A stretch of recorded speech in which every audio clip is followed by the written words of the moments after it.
நிறைய பேர் வீடியோ ஃபுல்லாகவே பார்க்காம பிஸ்னஸ் ஐடியா சொல்லுங்கள் சிஸ்டர், எப்படி சேல் பண்ணுறது அப்படின்னு சொல்லுங்கள் சிஸ்டர்னு சொல்கிறீங்க. நான் எல்லா வீடியோலையும் சொல்லிட்டு தாங்க இருக்கேன். இந்த வீடியோலையும் சொல்கிறேன், வீடியோ ஃபுல்லாகவே பாருங்கள். ஸோ டிக்டாக் கிளிப் தாங்க இன்றைக்கி நம்ம ரிட்டன் கிஃப்ட் ஐடியாஸில் பண்ண போகிறோம். இந்த டிக்டாக் கிளிப்பில் நான் பார்க்க வேண்டியது ஒரே ஒரு விஷயம் மட்டும்தாங்க, குவாலிட்டியாக இருக்கா அப்படிங்கிறது மட்டும்தான். அந்த குவாலிட்டி இருக்குது அப்படின்னா நம்ம எந்த கடையில் வேணாலும் வாங்கிக்கலாம். ஸோ இங்கே தான் வாங்கணும் அங்கே தான் வாங்கணுன்ட்டுலாம் கிடையாதுங்க. ஸோ இதை நம்ம பேராக தான் செஞ்சு கொடுக்கணும். இன்றைக்கி நான் பார்த்தீங்கன்னா 2-3 டிசைன்ஸ் உங்களுக்கு செஞ்சு காமிக்க போகிறேன். ஸோ ஃபஸ்ட்டு நம்ம டேரெக்டாக எப்படி பண்ணுறது அப்படின்னா, இது மேலே க்ளூ அப்ளை பண்ணி அப்படியே பண்ணிக்கலாங்க. ஸோ இது ஒன்றுமே ஆகாது, நல்லா காய மட்டும் விட்டுருங்க. ஒரு 48 ஹவர்ஸ் காய வச்சுருங்க, நல்லா ஸ்ட்ராங்காக இருக்கும். ஷேப்பு ஐ ஷேப்பு யூஸ் பண்ணி ஒரு லோட்டஸ் டிசைன் தான் சிம்பிளாக ரெடி பண்ணேன். அடுத்தது பார்த்திங்கன்னா நான் OHP ஷீட்டில் பண்ண போகிறேங்க. OHP ஷீட்லாம் பார்த்திங்கன்னா ஒரு ஷீட் வந்து 6 ருபீஸு அந்த மாதிரி தான் வரும் நமக்கு. ஸோ இது வந்துட்டு இப்போ நான் எடுத்துருக்கிறது பார்த்திங்கன்னா ட்ராப்புங்க, பேர்ல் எடுத்திருக்கேன். நார்மல், அதாவது ஒரு மீடியம் சைஸ் பேர்ல் தாங்க எடுத்திருக்கேன், ட்ராப் ஷேப்பில். ஸோ அதுக்கப்புறமா ஒரு ரவுண்டாக ஒன்று சர்க்கிள் மாதிரி ஃபார்ம் பண்ணிக்கோங்க. அதுக்கப்புறம் உள்ளார அகைன் க்ளூ போட்டுட்டு இதுக்கு மேலே வந்துட்டு ரெட் கலரில் அகைன் ட்ராப் தாங்க எடுத்து வைக்க போகிறேன். எனக்கு ஒரு 4 ட்ராப் பிடிச்சிது. ஸோ உள்ளார வந்து 3D எஃபெக்ட் மாதிரி வச்சு நடுவில் அகைன் வந்து 3mm ரவுண்ட் வச்சு நான் முடிச்சிட்டேங்க. ஸோ இந்த மாதிரி 2 பின்னு நம்ம ரெடி பண்ணிக்கலாம். அதாவது பேராக தாங்க கொடுப்போம் டிக்டாக்கு. ஸோ ரொம்ப அஃபோர்டபுள் ப்ரைஸில் இருக்கும் இது. ஸோ இதோட ரேட்டுமே நான் லாஸ்ட்டில் சொல்கிறேன். ரிட்டன் கிஃப்ட்டுக்கு ஒரு பெஸ்ட் ஆப்ஷனாக இருக்குங்க. நிறைய பேர் ஐடியா சொல்லுங்கக்கா, எப்படிக்கா சேல் பண்ணுறது மார்க்கெட்லன்னு சொல்கிறீங்க. கண்டிப்பாங்க. என்னோடய கிளாஸ் ஸ்டூடெண்ட்ஸே நிறைய பேர் சொல்லுவாங்க, சிஸ்டர் நான் யார்கிட்டையுமே பேசினதில்லை, பழகினதில்லை, எனக்கு வந்துட்டு எப்படி வந்துட்டு மார்க்கெட்டில் சேல்ஸ் பண்ணணும்னு தெரியல அப்படின்னு சொல்லுவாங்க. நம்ம ஃபஸ்ட்டு வந்துட்டு எடுத்து வைக்கிற ஸ்டெப் வந்து பார்த்திங்கன்னா, மற்றவங்கள்ட்ட நிறைய விஷயத்த நம்ம பண்ணுறோன்ற விஷயத்த ஷேர் பண்ணணுங்க. அப்படி பண்ணால் மட்டும்தான் நீங்கள் வந்து வெளியே வரவே முடியும். இல்லை நீங்கள் வீட்டுக்குள்ளேயே உட்காந்து நான் பாட்டுக்கு பண்ணிகிட்டே தான் இருப்பேன், அதை பற்றி யார்கிட்டையும் சொல்ல மாட்டேன்னு சொன்னால் கண்டிப்பாக நோ யூஸ்ங்க. அதை ஃபஸ்ட்டு ஞாபகத்தில் வச்சுக்கோங்க. எப்பயுமே ஒரு விஷயத்த நீங்கள் வெளியே சொன்னால் மட்டும்தான் அதுக்கான பலன் உங்களுக்கு கிடைக்கும். கேட்டால் தான் கிடைக்கும்னு நிறைய நீங்கள் கேட்டிருப்பீங்கன்னு நினைக்கிறேன். ஸோ அது உண்மைதாங்க, கேட்டால் தான் கிடைக்கும். நீங்கள் கஸ்டமர்கிட்ட போய் நீங்கள் ரீச் ஆகிற வரைக்கும் விடாமல் முயற்சி பண்ணுங்க. மார்க்கெட்டிங்கிறது ஒன்றுமே கிடையாதுங்க, வெளியே போய் நம்ம ரீச் பண்ணுறது தான்.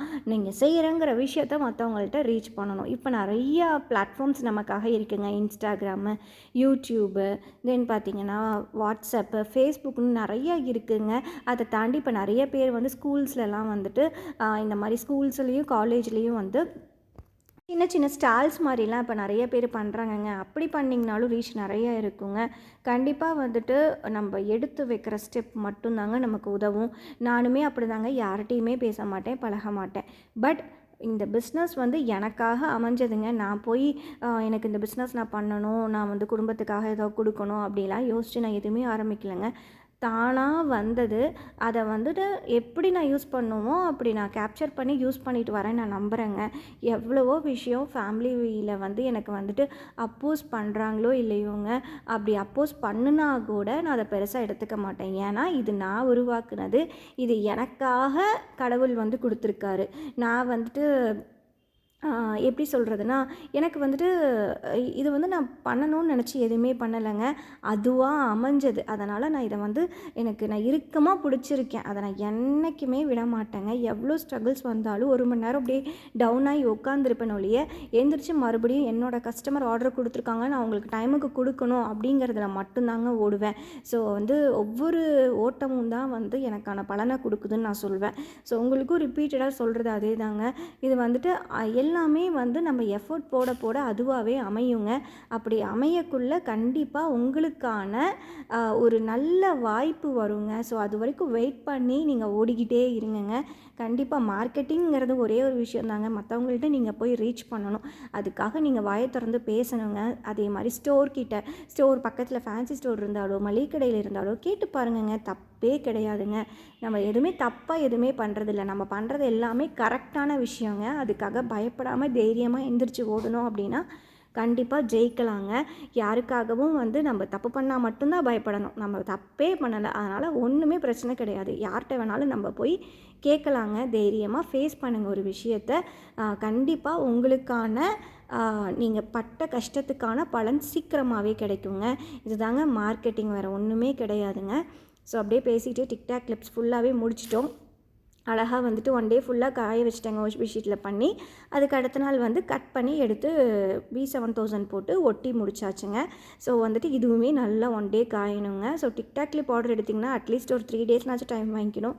ஏன்னா ஒரு நாள் செய்கிறோம், அடுத்த நாள் கட் பண்ணி மறுபடியும் காய வைக்கிறோம், அதுக்கப்புறம் தான் அடுத்த நாள் டிஸ்பேச். ஸோ அப்படி தான் நம்ம பார்த்துக்கணுங்க. எதுக்கும் இதெல்லாம் ப்ரிப்பேர் பண்ணி பண்ணணுங்க. அதுதான் வந்துட்டு நமக்கான ஒரு நல்ல ஒரு பெஸ்ட் ஆப்ஷனாக இருக்கும். கஸ்டமரும் வந்து காஞ்சாதான் வந்து அது விழுகாமல் இருக்கும். ஸோ அதையும் நம்ம பார்த்து கரெக்டாக வந்து கஸ்டமருக்கு ரீச் ஆகி அந்த கஸ்டமர் வந்து நல்லா இருக்குன்னு உங்களுக்கு ரிவ்யூ கொடுத்தாவே அது தாங்க ஃபஸ்ட்டு சர்டிஃபிகேட் உங்களுக்கு.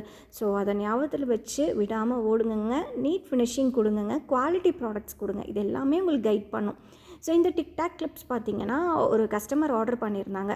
ஸோ இதுக்கான ப்ரைஸ் பார்த்திங்கன்னா 60 ருபீஸ் தாங்க நான் கொடுத்துட்ருக்கேன். ஸோ நார்மலாக பண்ணுறது பார்த்திங்கன்னா 50 ருபீஸுங்க.